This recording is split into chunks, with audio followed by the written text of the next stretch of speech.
Ring ring. Yeah, hello? Hi, is this John in operations? Yeah, this is John. Hey John, the reason I'm calling is we helped Cisco Foods save $500,000 last year by verifying actual timesheet hours submitted by workers and getting real-time vehicle location and communication with drivers. Is this something that you think would be of value to have information about?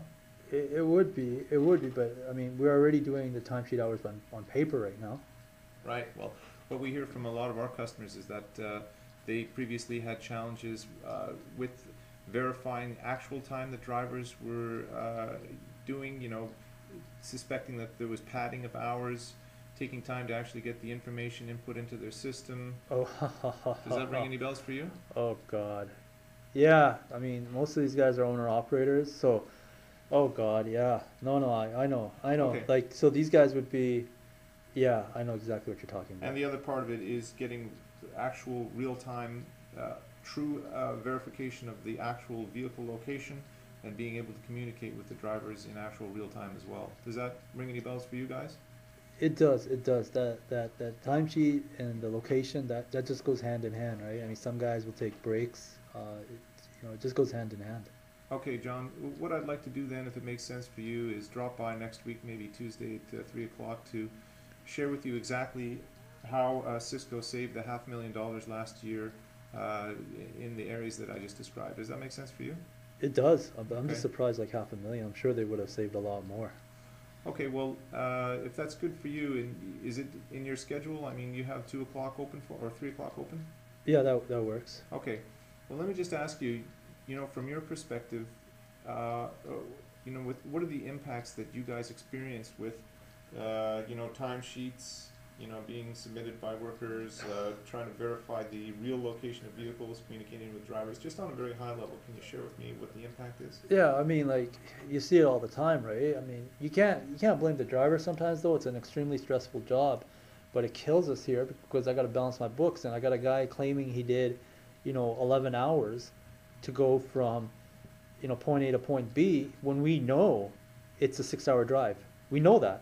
And he's coming in here and he's making up stuff about delays here, traffic delays here. And one guy, sure, but you can't do that for all your owner operators. I only got so many hours here that I got to chase down, put out fires. And these guys know that we have no way to verify it, and it's extremely frustrating. Just yeah, and then you're paying it out, and some guys are doing overtime, some guys are doing time and a half, and you're getting killed, but like, what are you gonna do? Okay, well, let me ask you, if you didn't change any of your processes, if you kept everything exactly the same as it is today, looking down the road, say a year or two from now, what do you think would be the biggest negative impact for the organization? Well, I mean, we're gonna get killed on the money side of things, that's for sure. Guys are gonna take advantage like they are right now. There's no accountability there, and there's, you got issues where, guys are going from a route from A to B, and you want them to stop in between, but they're just gonna ignore you, right? There's no way to say that they actually crossed the town. There's no way to know if you can't see them, and it's just so frustrating. It's for customer service. You got to send another truck out there, um, and then a lot of these guys are unionized too, so you need all your data together to fight with the union, and it's hard sometimes because you don't have that data, and it's just frustrating. You're just losing these battles. So, John, if you had a way to actually automate this process so that you could see real-time information on exactly the real-time sheets, the real times that the drivers are submitting, getting real vehicle locations and being able to communicate with the drivers in real time, what would be in it for you personally? I mean, it keeps everyone honest, right? It makes my life a lot easier. I don't have to second guess people in conversations. I can trust people. I mean, don't get me wrong, we got a lot of good drivers, but there's a labor shortage here, right? There's a shortage of truck drivers. There's a shortage of good truck drivers, and you're always hiring new guys, and I hate to say it, but you can't trust them, and because of that, you got to have a system to just be able to verify all the information, and it's just, you know, you want to be able to trust the people you work with, but if you got a system that can double check, and the drivers know you got a system that can double check, well, hell, it's going to save you, that stress. It's going to save you that time. There's other more important things to deal with than trying to double check and guess people. Okay. Well, just before you go, so that I get the right information for my presentation to you next week, if I can ask you, how many vehicles do you have in the fleet? Right now we're looking at probably 65, and then, so the owner operator is 65, and the company owned ones are around 15 to 20.